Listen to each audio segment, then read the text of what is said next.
Hello, and it's still good morning here in Germany, and a good afternoon to colleagues online that are in other parts of the world and European time. We will start in a minute, so just waiting for a couple of people to sit down and find a place here in the room. Before we formally start, I also wanted to let you know that we have half our panelists online and the other half here in the room. And for those of you who wonder about gender balance, you will see it's quite different when you see the online participants joining as well.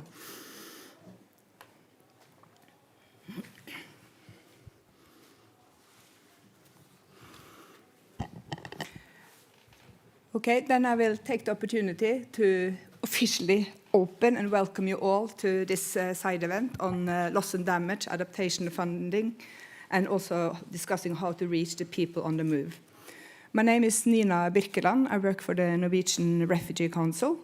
And this event that we have today, we have co-organized together with AOSED, League of Arab States, the Arab Network for Environment and Development, and then us from the NRC side. We also coordinate quite closely with a group which is called the Advisory Group on Climate Change and Human Mobility, where you'll find many more civil society organizations, UN, and research institutes.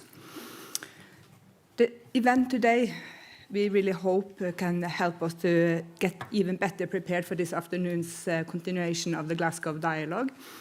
And we very much want to focus on climate displacement and migration in two parts of the world, in the Arab region and the South Asia, but also have a few interventions talking more about the global picture.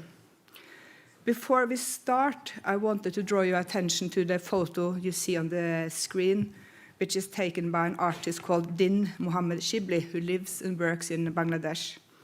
He has documented how people cope with floods, cyclones, storms, and droughts in the fragile coastal areas of Bangladesh for more than 19 years. He hopes with his photography and project, Time Life, to encourage leaders and policymakers to understand the plight of people affected by climate change. This specific photo is from the Cox's Bazar, the Shahira government primary school that is now just a crumbling shell. It was originally built in the middle of the village, and then in 1991, a cyclone wiped away most of the embankment surrounding the village, and contributing to a gradual erosion of subsequent years that ultimately led to the abandonment of the school in 2015, along with the village itself. And in the absence of new and strengthened coastal embankments, sea level rise could result in the displacement of millions of coastal people across Bangladesh. So again, I think it's a quite strong visual, and I wanted to tell you a little bit about it, so it's not just something to look at, but it has a story with it. The climate crisis hits people on the move, displaced people and migrants, as well as those who are stuck or so-called immobile people. It drives displacement and migration. IDMC's new numbers released just now in May show that in 2022, last year, there were over 32 million disaster displacements taking place worldwide. This number is 42% higher than the annual average of the last decade. We also need to remember that those on the move are also the most vulnerable to the impacts of the climate crisis. As I said in the beginning, we are right in the middle of the second Glasgow dialogue. And yesterday, climate and disaster displacement was given quite significant attention, whereas maybe the discussion on funding was less encouraging from many of us perspective. So we see that we clearly need to continue to push for new and additional climate funding, in particular loss and damage that reach the most vulnerable. Also, UNFCCC's Executive Secretary Simon Steele, he highlighted that existing funding arrangements do not even cover mitigation and adaptation, and let alone loss and damage. So there is a job to do. What we ask is that the new climate finance mechanisms that address loss and damage also must adequately account for displacement and its impacts. We underline that no action to assess and address loss and damage can be comprehensive or appropriate if it doesn't account for displacement and its impacts. Disaster displacement threatens people's enjoyment of their human rights and should be approached through comprehensive rights-based approaches, acknowledging the diversity amongst people on the move. And then one final point before I introduce the panel. When we continue discussing around these issues on human mobility in the Glasgow dialogue. I think it's important that we keep in mind that averting displacement does not only mean avoiding movement from areas of risk or affected, it also means improving people's ability to move. In other words, expanding the options they have available to move in a safer and more dignified manner. With that, I will finally get the chance to introduce the panel we have today. As I said, we have half of our colleagues online and half here in the room. I will present the colleagues in the order of speaking. So I will start with Atle Solberg, to my left here, from the Platform on Disaster Displacement. He's heading the secretariat there, and he's also a member of the UNFCCC's Task Force on Displacement. The second speaker will be Rose KOBUSINGE. She's online. She is based in Uganda and also studies in Oxford. She represents YOUNGO, which is a children and youth constituency under the UNFCCC mechanism. She's also a member of the Task Force on Displacement.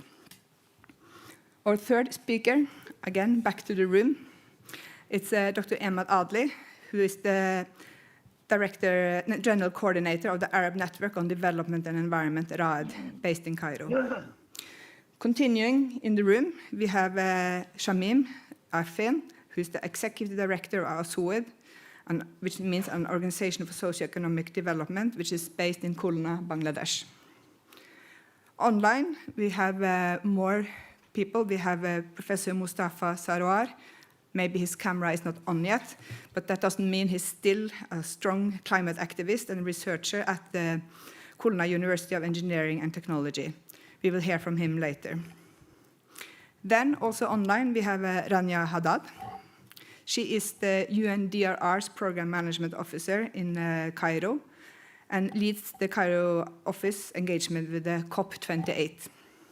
And finally, we have one more colleague online, Samah Hadid, NRC's Advocacy Manager in the Middle East Regional Office. So again, welcome to the panelists. As you understand, we have many people, and I think we have a lot of knowledge, and I really think this will help us to be concrete this afternoon for those who participate in the Glasgow Dialogue breakout groups, to really come with facts and concrete asks in that discussion this afternoon. The way we want to organize this is that we will start with Atle Solberg and Rose KOBUSINGE, who will take a picture from a more global perspective, and then we will go down and do a mix of Arab region and South Asia. So in that way, we will try to have a flow bringing us to the end.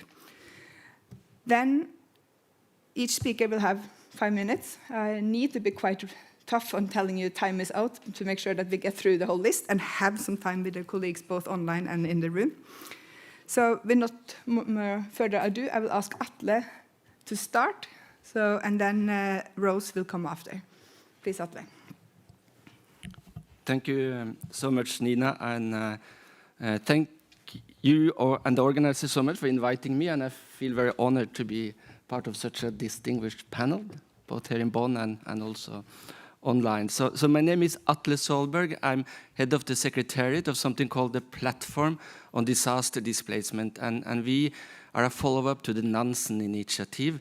And some of you may recall the Nansen Initiative Protection Agenda that was endorsed by more than 100 states in October 2015. The platform is still state-led and currently led by the European Union and Kenya as vice chair, and I am head of the secretariat.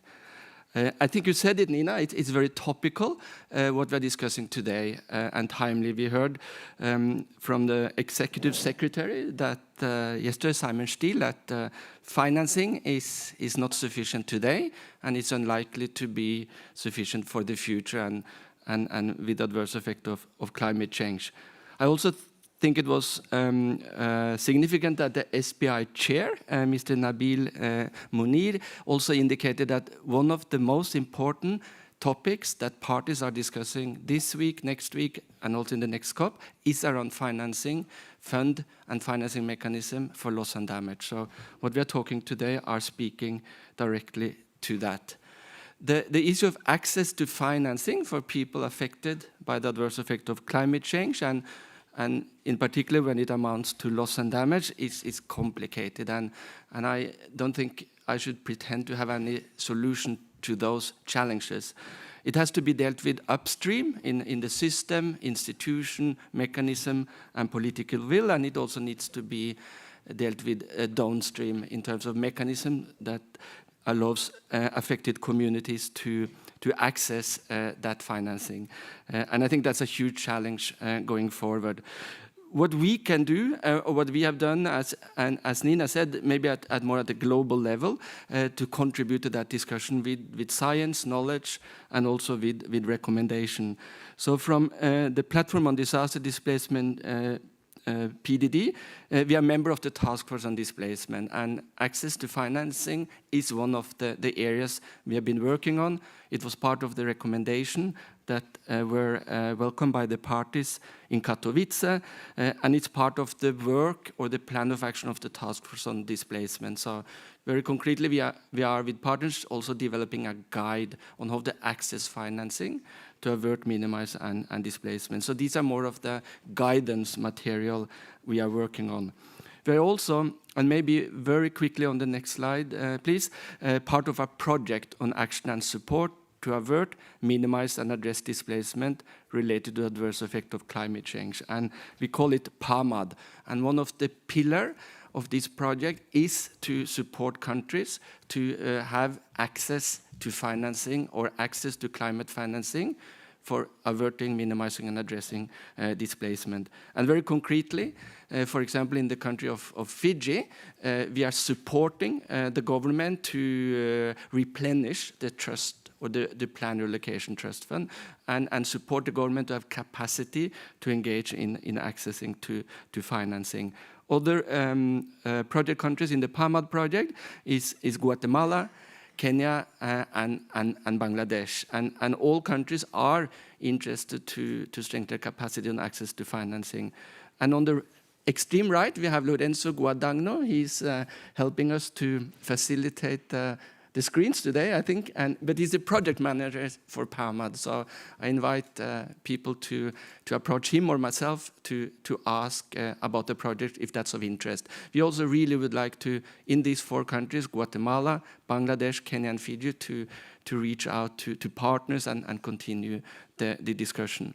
So my last slide, and I'm going to respect the time, Nina, is to look a little on some of the recommendation maybe we can have for the conversation today and going forward. So the first point is around science, and we know from IPCC report that climate change, global warming, if we don't reach the temperature goals, will lead to more displacement, and it's going to increase. So we have to prepare for impacts that will be more adverse in the future. It's also important to think of displacement as a multifaceted impact or consequence of the adverse effect of climate change. So displacement is a symptom of loss and damage. It's a parameter that tells you that loss and damage may be happening. For example, if people are moving in the context of sea level rise, for example, planned relocation. It is clearly a form of loss and damage if people lose their house, their livelihood, maybe their cultural rights or cultural assets that are lost. And displacement can also lead to more loss and damage. So moving in the first place can save life. It can be something we shall not avoid, as maybe Nina indicated. But then what comes after? If we are not addressing needs and finding solution, loss and damage will also be generated. We also find from our work generally that displacement amplifies inequalities and vulnerability. It is, at the end of the day, a core human rights issue. It hits basic human rights of people, and that is something we should do our utmost to avert happening in the first place. And it exacerbates existing vulnerabilities. There are certain categories of people that are more vulnerable than others. And in view of this, we need then a systematic, comprehensive action and support on displacement, to have displacement as part of the loss and damage conversation. And we need to include it in all phases: preparedness, response, recovery, and rehabilitation. And if we are able to better prepare for displacement, if we are able to better manage displacement, we will also be better able to reduce loss and damage. And that is a key key recommendation we should think about going forward in the conversation on loss and damage, to have loss and displacement as part of the conversation, and better management, better preparedness, better plan for solution will help us to mitigate loss and damage, and in the final conclusion also better protect the human rights of people. So final point, 6 minutes, Nina, I'm sorry. Transitional Committee and the Glasgow Dialogue need to account for displacement in their financing mechanism, both in the quantification and assessment of needs, and also in then subsequent disbursement and implementation. And we do believe, and we do have strong faith that that a strong Santiago network on loss and damage that can catalyze action and support and bring us together from different entities, both outside and under the convention, can be a very important tool from an institutional point of view, going forward. So key message, Transitional Committee and the Glasgow Dialogue need to include these challenges in their work and in the mechanism and the characteristics and the scope of work of the mechanism as they're being established. And we need to empower the Santiago Network on Loss and Damage to help us coordinate, catalyze, and ensure coherent and integrated approaches going forward. So thank you so much for your attention. This was what I was asked to do, a little global perspective. That's what we do. We are based in Geneva. We try to work at the global level. But I think the most important part of the conversation will start now, when we go more down to the regional and national level. So thank you so much, Nina. Thank you very much, Atle. And again, highlighting the need to combine both science, other knowledge, and come up with concrete recommendations. So it's also possible for negotiators to put this into the outcome documents. And I think you were very clear on displacement needs to be part of all aspects of the loss and damage discussions and decisions. We will stay on the global level for one more presentation with Rose KOBUSINGE from YOUNGO joining us from Uganda. So over to you, Rose. And again, try to be about 5 minutes. Thank you. All right. Thank you so much, Nina. I'll just first ask if you can hear me. Yes, please. Can you hear me? Yes. Okay, perfect. Yeah, thank you so much, and thank you for the invite. And I'm Rose, as Nina introduced. I'm part of YOUNGO, which is the official UNFCCC Children and Youth Constituency. And in YOUNGO, I also lead a working group on migration and climate change. And this is very topical for me and for my colleagues who are following online. But of course, many couldn't make it for issues of visa and funding, and that is why this is very important to talk about. So talking about this topic, for me, I think I should mostly bring in the voice from the youth voice, and the youth especially from the African continents. And before I came to speak, I talked to some young people on what they wanted me to share. They wanted me to start by sharing how we cannot talk about climate change, the effects and the impacts of climate change, without talking about people being displaced, without talking about migrants, the climate migrants, without talking about the people who are in IDPs and the refugees in refugee settlements and camps. And when you come to the young people, for example, in Africa, over 70% of the population is is under than 30 years old. And when it comes to young people, I'm not going to generalize, but the poor and those ones who are not educated, those ones living in underserved communities, I'm talking about the refugees, I'm talking about those ones in rural areas who have no access to healthcare, to education, are the most vulnerable. And as I started by saying, the climate mobility and human mobility in the context of climate change hasn't been very topical for the rest of the states and the party members and other stakeholders. But happy to see NRC, IOM, Red Cross, YOUNGO, UNHCR coming up, the Task Force on Displacement coming up to really push for the integration of climate migrants, integration of people that are at the verge of being forced to migrate, also having access to finance. If you remember, a few years ago, RAED produced a report showing that less than 10% of the little climate finance available reaches local communities. And it's even worse when it comes to people in refugee camps, people in IDPs, people that are at the front line of climate crisis, the women and youth, people living in hazard-prone areas. It's even worse. So, in fact, IOM shows that over 23 million people annually are displaced by climate-related disasters. If I take you a little bit Somalia, 5 to 6 failed rainy seasons consecutively, not just Somalia, but the Eastern Horn of Africa, in Uganda, where I come from, in Karamoja sub-region, starvation has become a real issue, and migration has become a real issue. And I'm talking about internal migration, but also there's external, cross-border migration and displacement of people. So it's really interesting that I'll be hearing from the other regions, see what they're doing. But for us, from the African youth perspective, last year we delivered what we call the African Youth Declaration on Climate Mobility. And some of the things that we called for was meaningful inclusion of youth, women, and migrants. If we're saying leaving no one behind, then we cannot, to be honest, the climate migrants, the people at the front line, have been left behind in these conversations, and especially in loss and damage. So when we launched that declaration, most of our demands were on meaningful inclusion, but also we demanded for the introduction of the Youth Fund for Climate Mobility. I'd be interested in hearing on if such funds exist, the Youth Fund for Climate Mobility, the Arab Youth Fund for Climate Mobility. For us, we asked for the African Youth Fund for Climate Mobility. And luckily enough, the Bosch Foundation granted us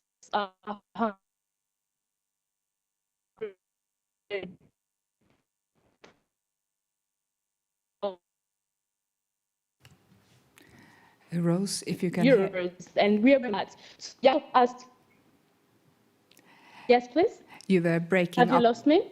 No, you are back. You have 1 minute to try to finish. Sorry about the interruption of the connection, but we heard about the Bosch Foundation and the youth funding.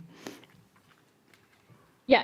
Oh, some of the other things that would encourage is seeing the support of youth movements, youth that are working on this topic of migration and climate change and protecting migrants. Let migrants be on the table. Let migrants be in the rooms, on the table, and on the menu in making decisions. But most importantly, capacity is needed. We need capacity to be able to go into these rooms and contribute meaningfully and not just move around without the capacity to know what exactly migrants or people at the front line of climate change, young people that I'm representing and women, have a say, not just to be listened, but heard and their actions and their voices acted upon. It also, I know my time is almost up, but digitalization is very important. Information, the people that are on the move need to know their safe routes, the resources, where to find food, where to find help. And for example, there's a big relationship between Africa and the Arab regions at this moment because there's so much labor migration happening. But do these people that are moving know where to find help? We've had many issues our countries are negotiating, but there protection issues.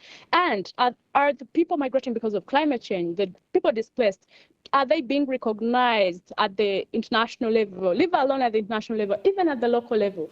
We need to start seeing support from local level and capacity building and include local level. The time is up, even if I had an issue with connection, but I'll first stop here, Nina, and maybe I'll have another chance. Thank you. Thank you so much, Rose, and we do hope to have some time for discussion with the participants after, so I hope you can come back then. Again, thank you so much for focusing on the need to have representation from all and from the youth perspective in particular. And again, your point about the funding that does exist doesn't reach the most vulnerable. We heard yesterday someone talking about that only 1% of the climate funding reach directly to the most vulnerable, so there is some gaps.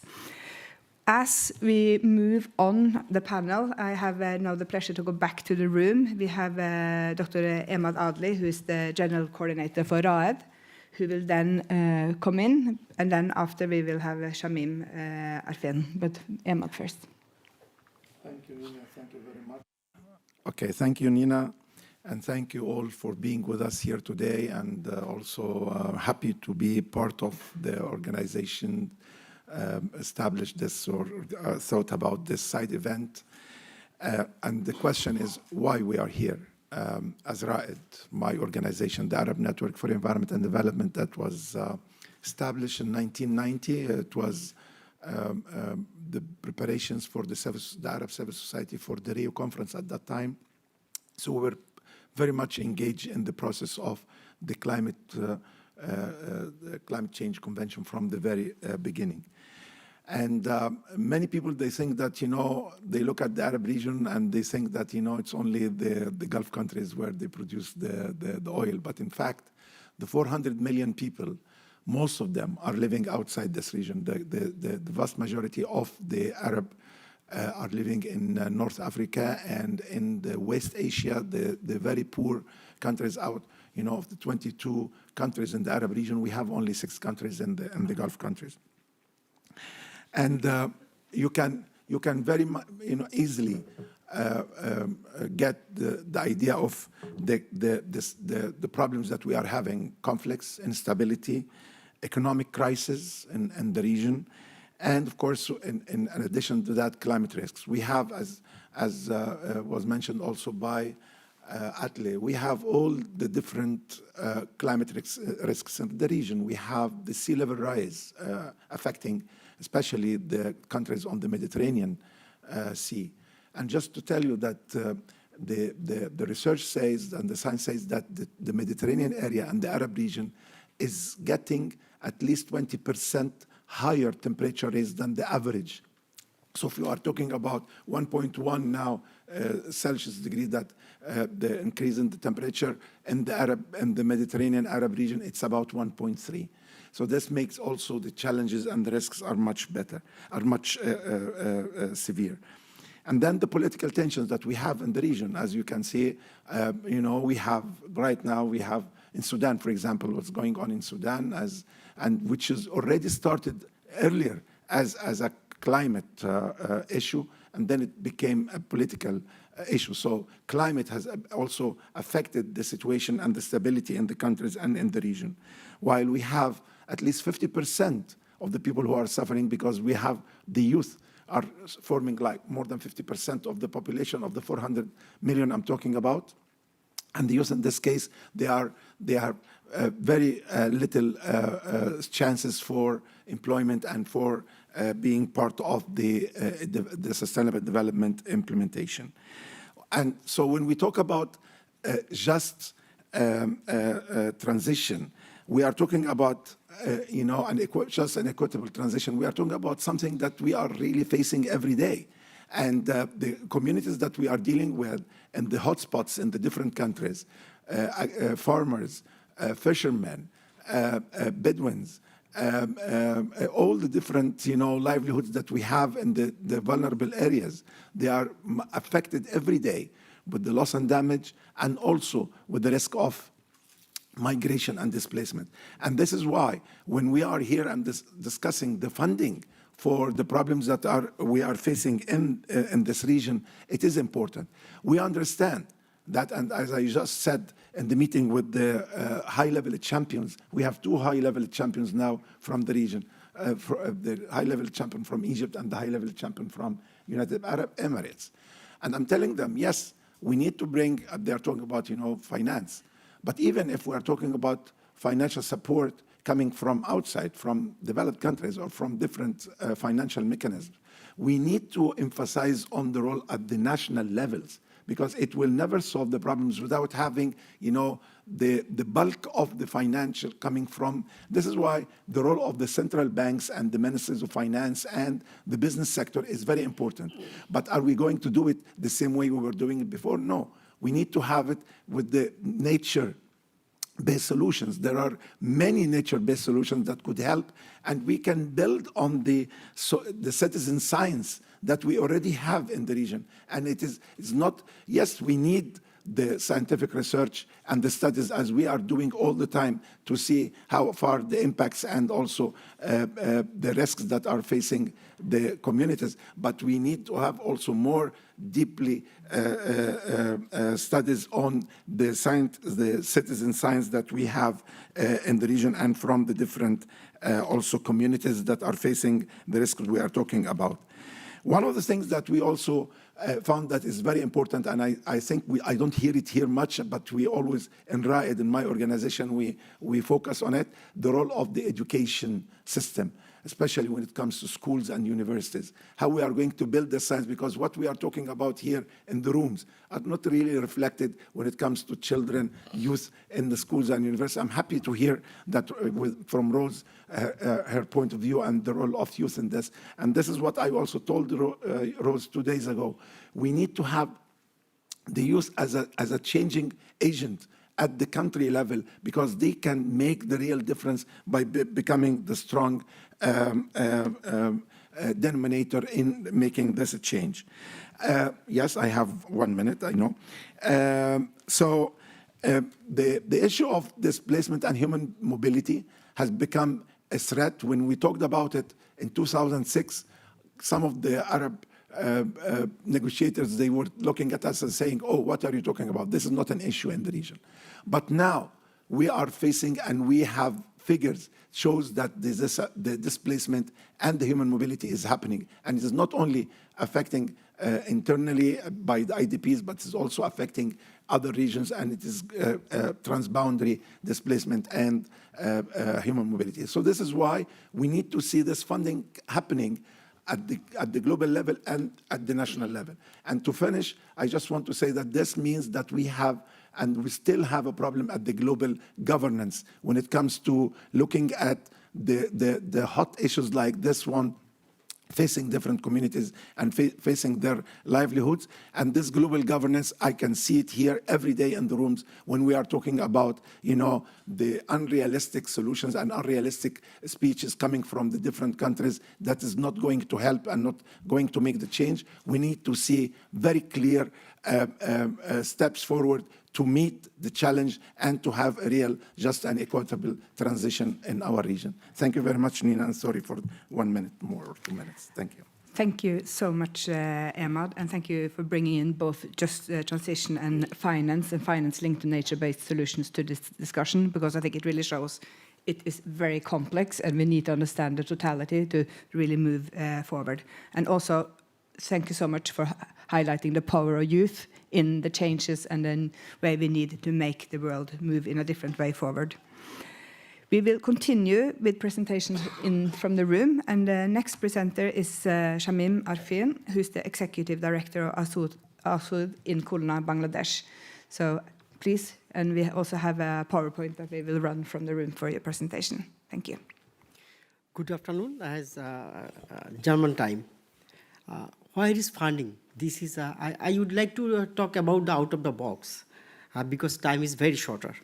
First one, in the COVID pandemic situation, we think about the most of the business will the medical sector, but we are stupid. After that, we come to know the more 21% all over the business are become to the arms and ammunition. This is the reality.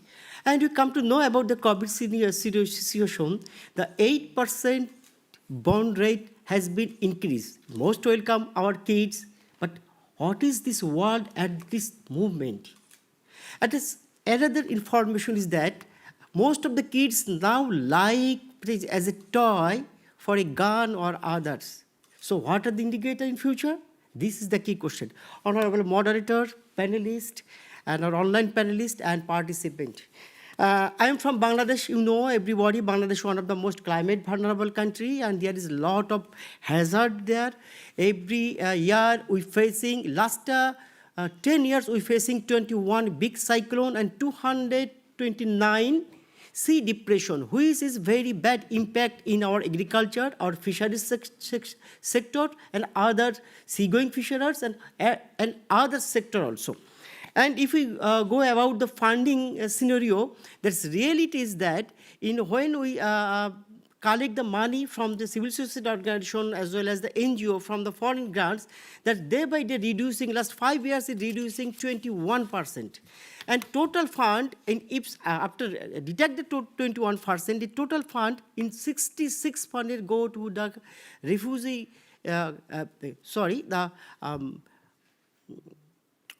Myanmar police, Rohingya reflux.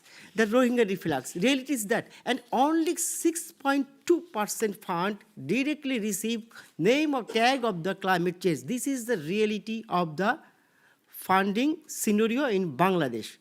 But we would like to say the resilience, local lead, adaptation, etc., etc., a lot of new jargon now we try to absorb. But reality is that when we initiate any activities, name of the adaptation, again we ingest in the climate change. Because just think about this, when you established a cyclone shelter, it's a adaptation as well as it's a resilience. But which land you occupied and construct this building? It's agricultural, agri-land. So every year we destroy our economy, we destroy our ecosystem and biodiversity. So this is very difficult to discussion about this global framework. This is I don't know why till now we are asked about the global leader. We need to fund, we need to attention our lives and livelihood as well as our environment conservation. Mainly our development are at this moment a human-centric. We always are looking for the human development, but end of the day, we have not considered our environment and ecology. That's why we need to more attention. All development should be environment and ecosystem based, which are written again for the human being as well as all animals and planet also, or the globe also. I also, this is a very small time, so I think about this some recommendation through this platform for the global leaders. Enhance the support for the regional and international community for the climate displacement, especially Bangladesh and South Asia region. There is a very, very big indicator. The last 2013 to 2020, the statistics say that 14 million people is displaced within the Bangladesh. Bangladesh, one of the 5th country in the South Asia for the displacement. This is the scenario. After the displacement, where they go? Just people have not getting the basic service when in the urban. The urban have not capacity to provide the service to the slum dwellers. This is not possible because they have very limited fund. Such type of countries, especially Bangladesh, LDC countries. So they are moving again. They have the knowledge, the coping capacity for the urbanization. And they bound to cross the border. My friend Ed to say that. And when he cross the border, he will die, or he also illegal migrant. And he go to the jail and face new area. So again and again the circle, we are facing the same problem. So this is very injustice for the human being, not only climate justice. Climate justice is a very new jargon. Who is the civil society organization has raised this voice and global action for climate justice. But reality is that what is the climate justice? What is the definition of climate justice? At the same time, we talk about the climate finance. Till now, we have not known about the moral definition of the climate finance. So I recommend is we need to moral definition of the climate finance. Who will be fund this climate finance? Who will getting the climate finance? What will be regulator of the climate finance? This is very important issue at this moment. At the same time, loss and damage is a very important thing. At the same time, it's a fund. Why it's fund? Because when you calculate the loss and damages, this is quite impossible to understanding because there is two phenomena. One of the financial loss and damage, one of the non-financial loss and damage. Why you consider the non-financial loss and damage, like as an adolescent girl who is coming in the city and sexual abuse? How we calculate this? So we need a global framework for calculate the loss and damage. So its demand is created by the situation. Every year we participate in the COP and later say, okay, next year, I don't know when close the next year. Okay, time is okay. But I last language is said that please stop the killing the biodiversity. Please stop the killing biodiversity. Only one art for us. Please stop the biodiversity. Thank you, everybody. Thank you so much, Shamim, and again, apologies for all of you having a little bit too short time, but let's again try to move forward. I think it's really crucial how you asked the question about how do we actually take these global frameworks into action on local level, but also that when we talk about justice, it's not just climate justice, but the whole bigger justice. So again, thank you for raising that. And again, nature-based solutions, stop killing biodiversity. It's not just about people, it's about also the nature. With that, I will invite Professor Mustafa Saroar, who is based in Khulna, Bangladesh. He works at the Khulna University of Engineering and Technology, to come in as the next speaker. And again, I will be reminding about the 5 minutes. So please, Dr. Saroar, over to you. Thank you, Nina, dear moderator, panel, both online and offline.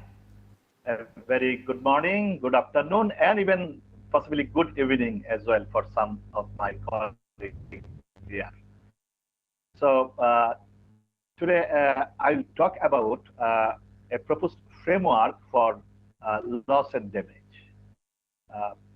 Shamim, my talk is a bit extension of Shamim's speech, but yet it will have a clear focus on loss and damage framework proposal. So first, before going to that proposal, let me say that Bangladesh is one of the countries, like many other countries, extremely suffering from climate change impact. And impact of climate change manifested through several ways. One of the ways is massive displacement that Shamim already mentioned. That there are a lot of figures coming, but I don't want to believe in number game. The truth is, people are getting displaced from their place of origin, from their place of settlement, from their workplace in the coastal area and off the coastal area. So Bangladesh heavily invested over couple of decades to protect from the disaster impact. So disaster pattern has changed due to the growing connection with the climate change. So we are now facing more intense, more frequent natural disaster, particularly cyclonic surge. So for long, we are demanding that that should be a financial mechanism, particularly loss and damage financing. And Bangladesh alone, last 50 years, rough estimate, almost $50 billion invested. It is a huge amount for a country like Bangladesh.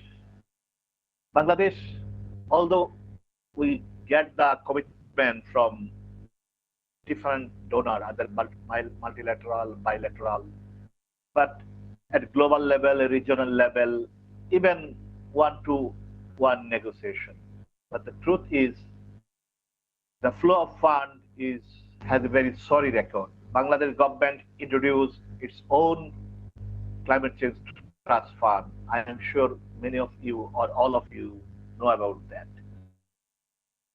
When we put this issue at the global level, we expected that there will be a mechanism, global mechanism for loss and damage financing, for repeated urge for creation of this loss and damage window. I can recall that 26 and 27 Conference of Party was a turning point. I would say it gives us a light of hope, ray of hope, that loss and damage issue has been seriously taken by the global leadership. But the main problem is, yet Shamim mentioned that there should have a moral definition of climate financing. Equally, the loss and damage financing facing the challenge of how loss and damage will be calculated, computed. Country has submitted their proposal, and I have the opportunity to review many of these countries' proposal.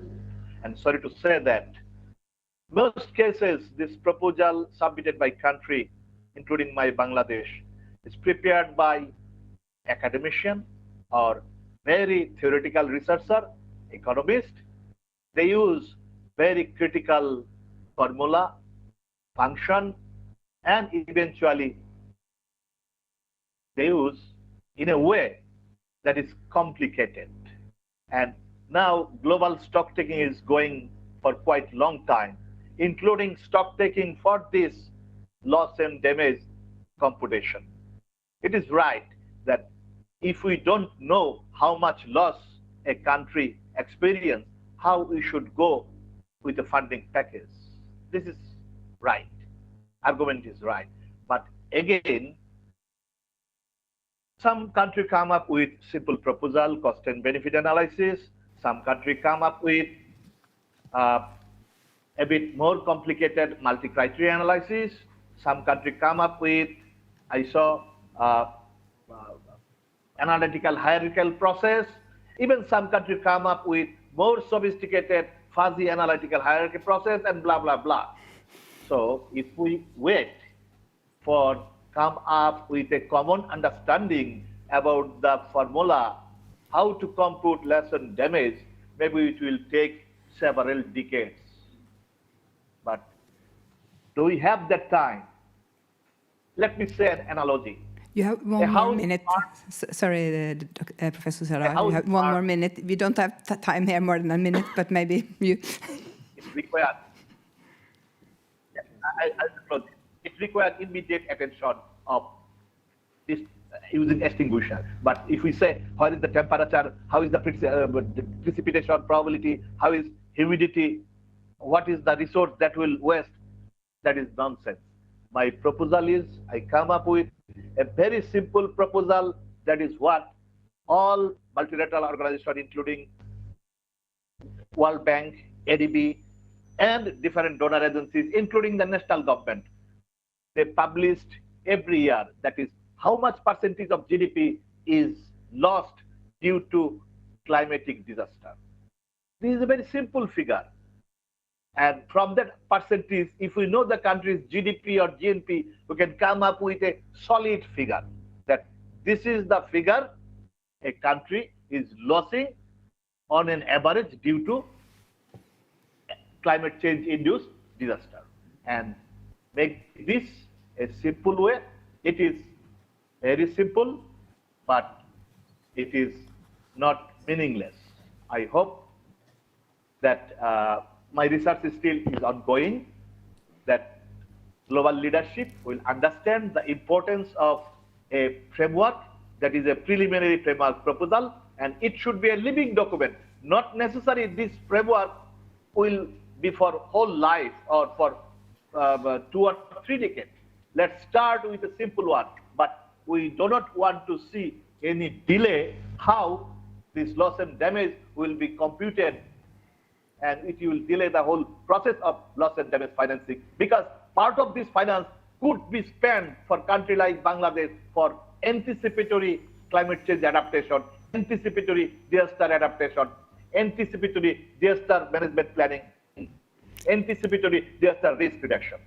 Thank you so much, Professor Saroar, and thank you for coming with a very concrete suggestion to how to move this from theory to practice, and in a way that it reflects people's reality. Pushing forward, we have 2 more presentations. We're going back to the Arab region, and our next presenter is Rania Hadid from the UNDRR office in Cairo. So over to you, Rania, and we will run the PowerPoint from this room. So Lorenzo is ready to support you. Over to you, Rania. Thank you. Thank you, Nina. Good day to all, and it is my pleasure to be part of this panel among esteemed speakers. My presentation will explore the vital work towards addressing loss and damage and adaptation funding, namely the integration of disaster risk reduction and climate change adaptation, and the significance of early warning systems, also the comprehensive disaster and climate risk management, the resilience building efforts. Additionally, we, of course, will address the pressing issue of climate loss and damages. Next slide, please. In a nutshell, UNDRR helps decision makers across the globe better understand and act on risk. We aim to deliver positive change and accelerate progress towards the SDGs. UNDRR has been tasked to support the implementation, follow-up, and review of the Sendai framework, which is the first major agreement of the post-2015 development agenda. It provides member states with concrete actions to protect development gains from the risk of disaster. The Sendai framework works hand in hand with other 2030 agenda agreements, including the Paris Agreement on Climate Change, the Addis Ababa Action Agenda on Financing for Development, the New Urban Agenda, and ultimately the SDGs. Next slide, please. As part of our commitment to climate action, UNDRR plays a vital role in advancing efforts to mitigate the impacts of climate change. We recognize that climate change and disaster risk are definitely linked. Next slide, please. Thank you. Let's take a moment to reflect on the current state of our climate. According to the Intergovernmental Panel on Climate Change, IPCC, in order to achieve the 1.5-degree target, emission levels should be reduced by 45% by 2030 compared to 2010. Unfortunately, the action taken to narrow the emission gap remains inadequate. The adverse effects of climate change and associated risks and impacts depend strongly on effectiveness of long-term mitigation and near-term adaptation actions, including the efforts to reduce, prepare for, and anticipate risks. Next slide, please. The climate change can increase disaster risk in a variety of ways by alerting the frequency and intensity of hazard events, affecting vulnerability to hazards, and changing exposure patterns. Climate change is already modifying the frequency and intensity of many weather-related hazards, as well as steadily increasing the vulnerability and eroding the resilience of exposed populations. It is not inevitable that climate change leads to increasing disaster risk. It's important to differentiate between climate change and disaster risks associated with climate change. However, because climate change is intertwined with other risk drivers, addressing it alone is not sufficient. It must be tackled alongside these other drivers to effectively reduce disaster risk. Next slide, please. With the greater focus on the Arab states, the causes of crisis, food insecurity, malnutrition, and vulnerability to climate change impacts are deeply interlinked and require many-sided responses. The Arab region is home to rising levels of conflict and the world's largest population of refugees and displaced people. It is also the most water scarce and food import-dependent region, the only region where malnutrition rates have been rising. Climate change-related desertification has expanded in the Arab region, greatly increasing the vulnerability of the local population. The complexities of population movement act as risk drivers as well, with limited access of internally displaced persons to decent jobs and settlements in high-risk areas, thereby increasing the risk of secondary displacement. To meet global targets for reducing the impact on affected populations requires that special attention must be given to displaced people. If you notice in the figure 2.8, it shows new displacement by disaster at regional and national levels, respectively. These come on top of displacement due to conflict. Next slide, please. Globally, there has been a lack of coordination and integration in terms of planning, coordination, and/or financing mechanism between efforts to address loss and damages related to climate change, disaster risk management, humanitarian action, and climate change adaptation. This was among the findings of the midterm review of the Sendai framework for disaster risk reduction. Siloed approaches to risk reduction, climate change, and development negatively affect the effectiveness of risk reduction measures and limit the integration of risk in decision-making. It is crucial to bridge the gaps between risk reduction, climate change, and development agendas. Next slide, please. UNDRR launched the Comprehensive Disaster and Climate Risk Management Program, seeking to integrate risk-centered approaches into national adaptation plans and climate forecast information into national and sub-national disaster risk reduction strategies, aligning them better with the national adaptation goals. UNDRR is using these technical guidance and data to inform planning processes at the country level. As of 15 countries are benefiting from this assistance currently, the CRM flagship program aims to scale up this program to all the LDCs and SIDs in the future while making efforts to localize it. Next slide, please. Advances in early warning systems and preparedness have saved tens of thousands of lives and hundreds of billions of dollars. Of all risk reduction and climate change adaptation measures, early warning and early action stand as one of the best proven and cost-effective methods for reducing disasters, deaths, and losses. In November 22, the UN Secretary General launched at COP28 an executive action plan to implement the initiative and designated WMO and UNDRR as the co-leaders. UNDRR will lead on the pillar number 1, disaster risk knowledge, that is the first foundational pillar of effective early warning systems. However, significant gaps in the terms of information and assessments persist worldwide. We aim to enhance global risk knowledge and integrate it into inclusive, accessible, and effective early warning systems. Next slide, please. Rania, you have 1 minute to finish up. Okay, I will just quickly say that this is a short brief about the Making Cities Resilience initiative that is UNDRR is leading as well, which is a cross-stakeholder initiative. But move the slide to the second one, where we can talk about the 10 essentials with a greater focus on essential number 3, financial planning to address displacement in disaster prevention, preparedness, response, and recovery. In this essential, there are 4 questions with measurements scaled from 0 to 5, and it is all what we're talking about. Is the budget adequate to prevent displacement and address the needs of displaced people? Do displaced people have access to post-disaster recovery fund? Is there a public or private system to provide compensation for housing losses? Are there financial incentives for host families? I really encourage all audience to visit the portal of the MCR 2030 program. Next slide, please. In our efforts as well, and it is a joint forces, we aim to address the interconnected nature of climate change, risk reduction, health, and human mobility. To achieve that, the UNDRR, in collaboration with IOM and WHO regional offices at the Arab states, are working on a joint proposal to enhance the integration of climate change adaptation and risk reduction in the MENA region. Next slide, please. Finally, we always focus on partnership. Definitely, and the partnerships and all of society approaches lie at the heart of effective disaster risk reduction. Building resilience and promoting risks-informed decision-making and investments are collective challenges and responsibilities which call upon collaboration between all parties. I thank you all for the time, and I hope I managed to finish it in my time. Thank you. Thank you so much, Rania. And again, thank you so much for highlighting how DRR and climate action goes hand in hand and how to really work across what was used to be old sectors in the past, early warning action, and also for raising the issue around housing, land and property issues in the discussion on loss and damage.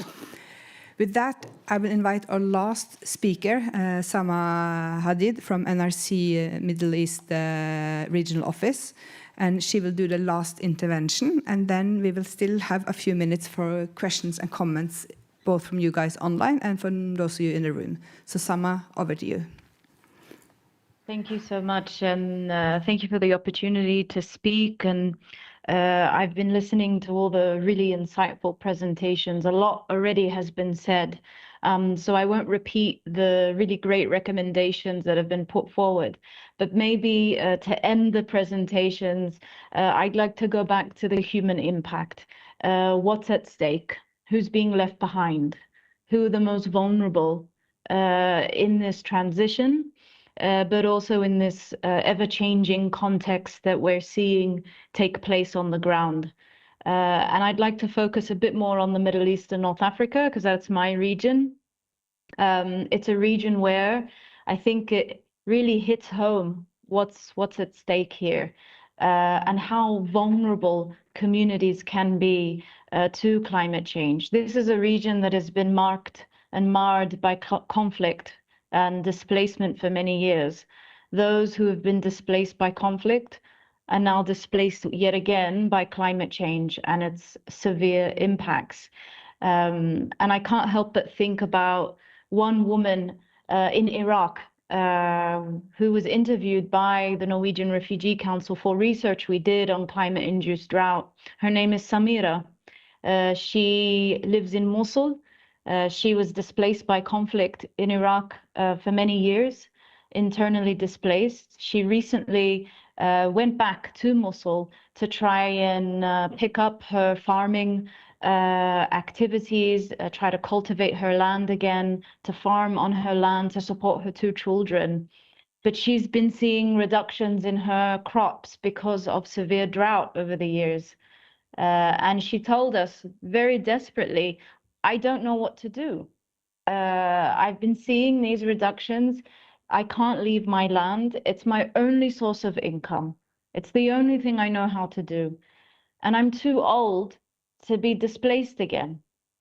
So I think for me, Samira's words, her situation, her desperate situation, encapsulates what's at stake here for so many in our region who have been facing conflict and displacement for decades, and now have to deal with the ravages of climate change. And the same can be said for parts of Africa, Asia, and elsewhere, where we've seen conflict and displacement really weaken the infrastructure, the systems in fragile countries who are not equipped to deal with the losses and damage that come from climate change, be it in flooding or drought. At the Norwegian Refugee Council, we've been trying to invest more so in documenting the effects, because we need to show the examples. We need to constantly display how climate change is already impacting displacement affected communities. It's not a threat in the distant future. It's happening now. And countries are struggling now to deal with this phenomena. We've documented how drought has affected Iraq, as was already mentioned, how this has led to food insecurity, declining incomes, as well as multiple levels of displacement. So people who've been displaced previously, yet again face it without the secured humanitarian funding that we've seen to support conflict-affected displacement. It's clear that displacement, and this has already been said, is a certainty in the future. And this is certainly the case for the Middle East and North Africa. We will see this increase, but it's also happening now. There are millions at risk in North Africa in particular, who have already been seeing the effects take place over many, many years. I think the difference for the Middle East part of our region, though, is that these states are more vulnerable to climate change because of the impact of wars and conflict that have weakened their ability to adapt, and are less equipped to deal with the effects on the ground. So these are the gaps. What can be done then to fill these gaps? And they're quite significant ones, but we've already heard some really great recommendations and insights around this. Something that hasn't been highlighted, I suppose, is the role and value of data and monitoring. We do have statistics, we have projections and forecasts, but on the specific issue of climate-induced displacement and the impact of climate change on displaced communities, I feel as though the data is lacking, and this is where we need a consolidated framework which would support efforts around financing. It would ensure that the funding reaches those that really need it, and it's used in the most effective way possible, particularly for fragile countries. But this has been a neglected issue in terms of the discussions around this topic. I think the other issue here, which has been highlighted before, is that the conflict and displacement affected countries, fragile countries, are not receiving adequate financing. And this is particularly the case in the Middle East and North Africa. This region actually is the lowest recipient of climate financing in the world. And out of that financing that does come to the Middle East and North Africa, conflict and displacement affected countries receive the lowest amount of funding as part of that pot.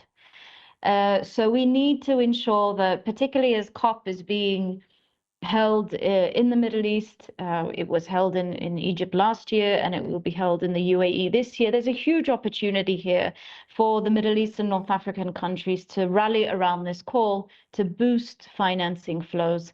But the priority has to be towards fragile and conflict-affected Arab countries in the region.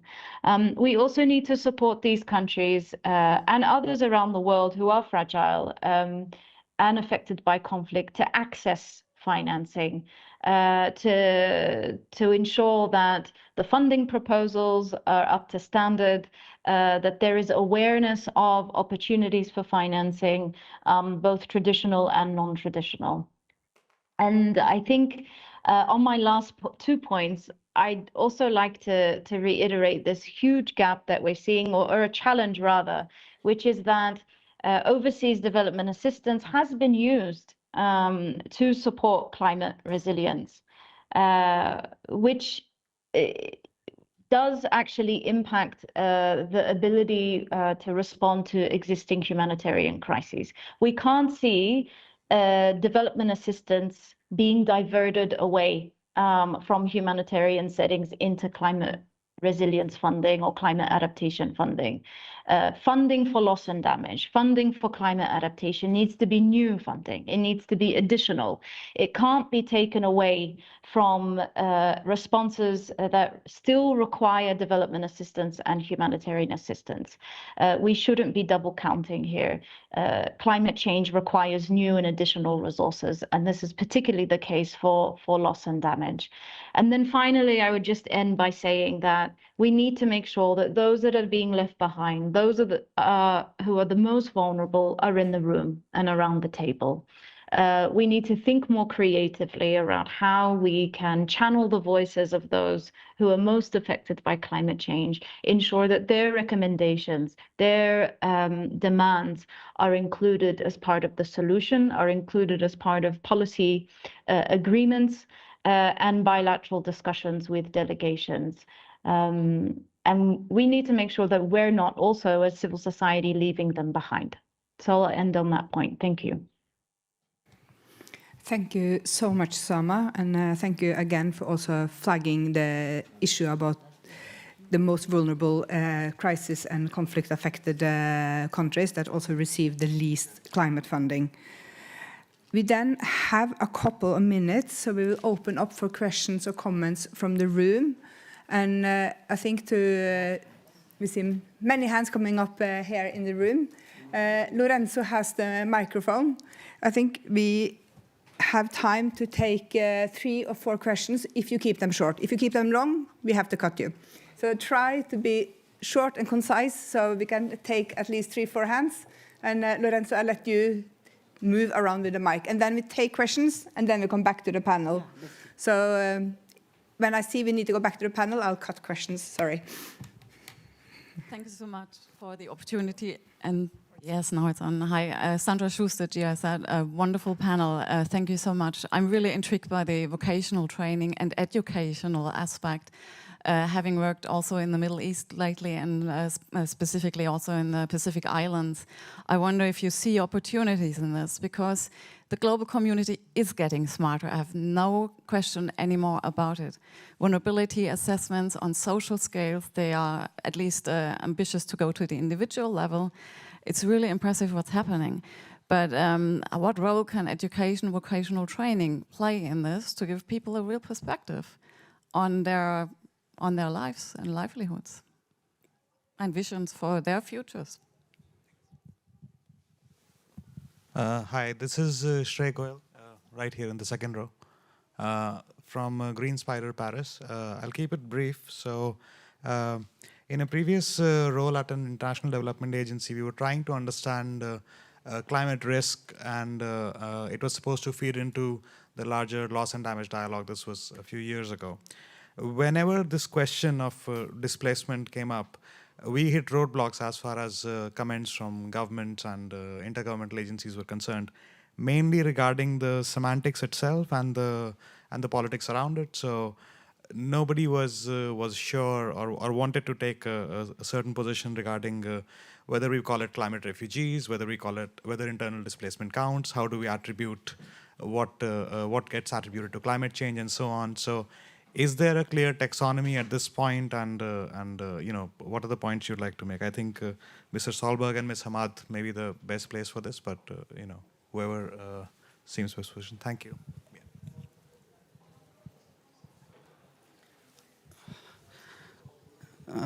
Thank you so much for your wonderful presentations. My name is Qiyamuddin Ikram, and I'm representing Refugees International. Being as a refugee and climate advocate from one of the most vulnerable countries who is completely missing in climate negotiations, I'm from Afghanistan. I'm just quoting Samah, that yeah, the least developed countries, developing countries, they are just getting not adequate climate financing. So I'm just like quoting what she said, that there is like a huge gap. Like currently, this is one of the ignored country in terms of political recognition, and also one of the most vulnerable countries to climate change. We have thousands of displacement each year. We have droughts, we have flash floods, heat waves, etc. And the complicated crisis then become like can result like thousands of displacement, and then these internal displacement can become international migration, and people became refugees. And I think the anticipatory actions to combat with this climate crisis and disaster risk, it's also missing. So my question would be from Mr. Atle Solberg, if he can respond that how can like effectively ensure the climate policies and disaster displacement policies in terms of climate financing or loss and damage financing for such ignoring countries if they don't receive such funds and climate financing. So we have time for one more short question. So the mic can go to one person, but not the two. So I'll try to be very quick. My name is Kalia. I'm a researcher from South Africa, and I just wanted to touch back again on the sort of non-economic losses of displacement and what you see as how the L&D mechanism might address these non-economic losses. Is it purely from a financial way, or are there also additional non-financial solutions? Thank you. Very, very briefly, hi, I'm Marta Arias with UNICEF. Just wanted to pick up on 2 points made by the panelists. One, when Rose spoke about the critical importance of meaningful participation of children and young people at the table. There are differentiated impacts by age, the same way as they are by gender or other criteria, and we have to keep that in mind. And secondly, when Dr. Emad spoke about the critical role of education, both as a tool to build resilience, but also because children are losing out their education, they are missing out because of climate and displacement, so we really need to consider education as a priority sector within the financing for loss and damage discussion. Thank you very much. Thank you so much, and apologies for those of you who could not comment or ask questions. It might be possible to stay on after we have officially finished, because there is lunch, so there won't be anyone running into the room. But let's go back to the panel. We have the people in the room, but we also have our colleagues online. And what I would like to do is that we give the panel a chance to respond briefly, concise, in the opposite order of the presentation. So we will start with Samah.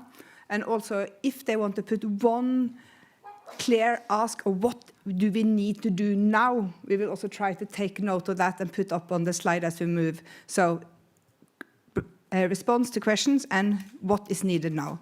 Then we start with Samah and go to Rania after. Thank you, Nina, and thank you for the questions. I mean, I don't have too much to add. I think it would be great to hear more from Rose and Dr. Emad on the education question, but it's something that is crucial. We're not seeing enough awareness around impacts of climate change, particularly in the countries that are hardest hit. So I feel as though there is a huge opportunity to integrate this in formal curricula, but also informal ways as well. And this is where the value of non-traditional social media communications work is really needed here. So I'd be keen to hear more from others on this. The one thing I feel as though, you know, we need to keep reiterating here is that it was great that last year we saw a loss and damage fund created. This was a breakthrough. But right now, and as I've been reading online and seeing online, we need to fill this fund. It's not enough for a fund to just be created. We need to see these pledges and the pledges dispersed immediately. So I'll end it there. Thanks. Thank you very much, Samah. We move on to Rania, and then after Rania, Professor Saroar. Thank you, Nina. On the education, I do agree 100% that this is a great opportunity to elaborate more on means. It is always about partnerships, but therefore, through the different stakeholder groups for DRR and climate change adaptation, we are trying our best through the Science and Technology Advisory Group, through the Youth and Children stakeholder group. And lately also we've launched the Arab States Media Network for DRR and climate change. So all of these actions taken by partners will lead us eventually maybe to a better initiative towards education. With regards to what we aim for at COP28, definitely scaling up the integration and implementation of the DRR and climate action to encourage optimal access to and utilization of financing. This is one important thing. In addition, anchoring climate justice for the most vulnerable through universal coverage. And therefore, this is an important dialogue from global to regional, and then moving forward to the national and local level, which we want to work together with them to ensure that we can achieve these targets. I'll make it short and close here. Thank you. Thank you so much. And I will encourage panelists to be even shorter as we move ahead, because time is going super fast. Professor Saroar. Thank you, Nina. One point that is about non-economic loss to accommodate in loss and damage. Yes, you are certainly right that there are ways to measure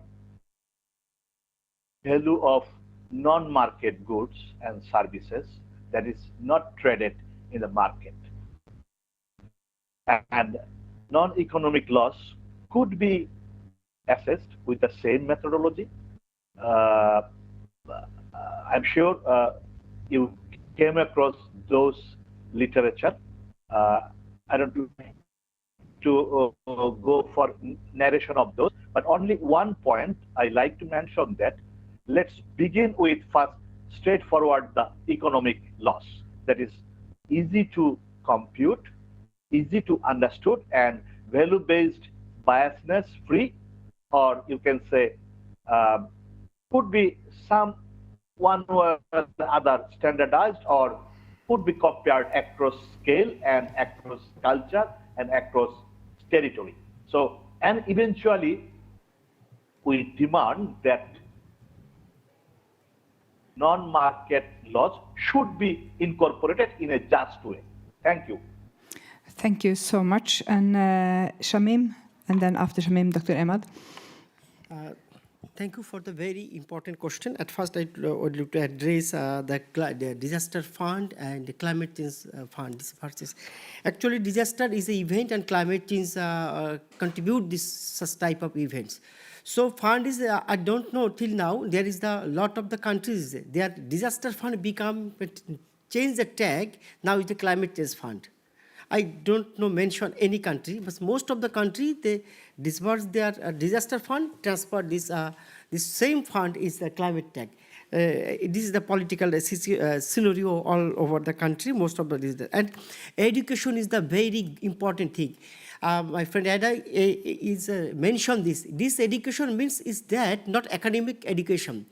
When I educated or our in the group people in the who are the work facing in the climate adverse impact of climate, I think this community have not any idea. So I create a curriculum for themselves, but it need a whole process. Our policy actor, policy maker, policy implementer, local government, NGOs, civil society, we need to education, and this should be including a moral education. And last one point is which is a very important issues. Is that how to consider the climate migrant, climate refugee, this of actually this jargon is depend on the lawful some area.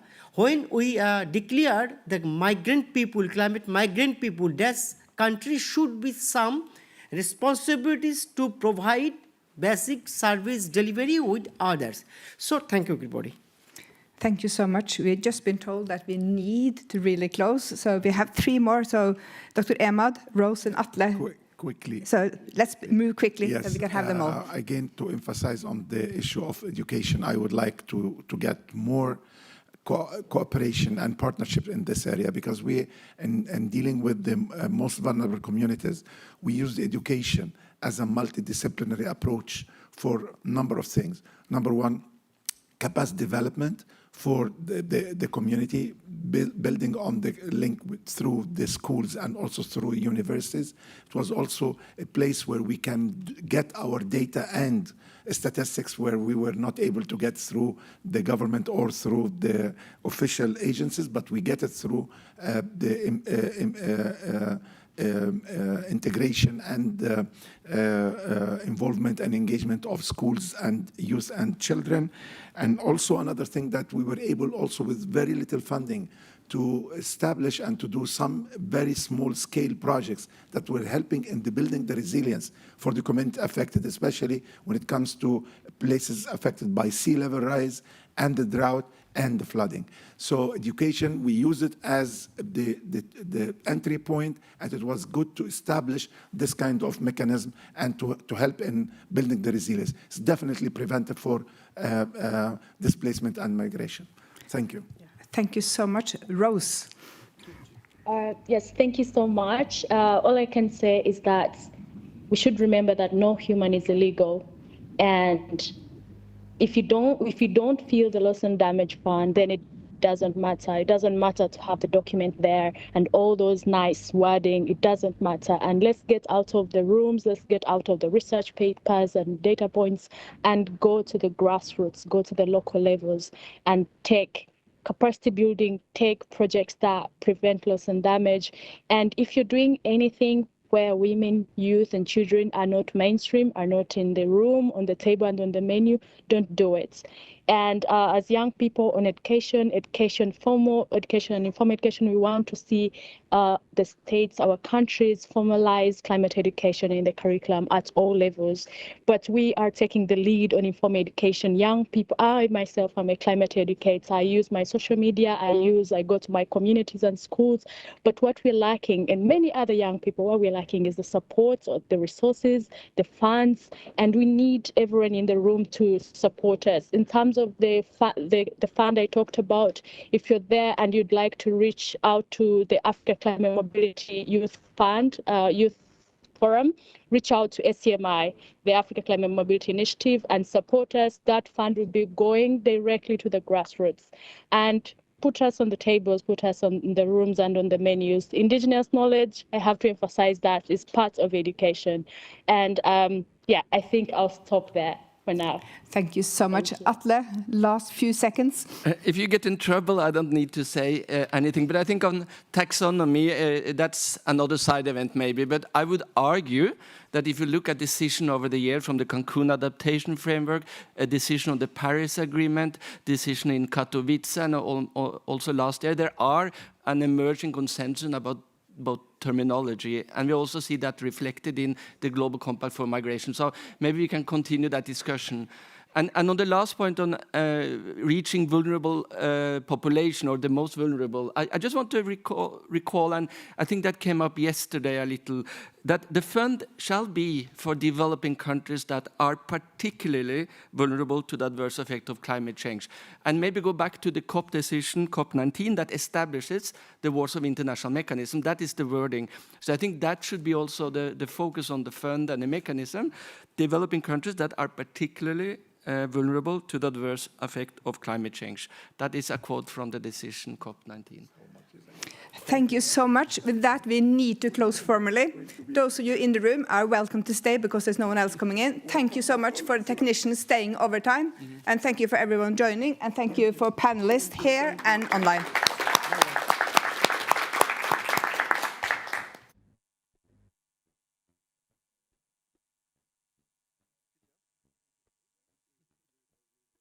Mhm.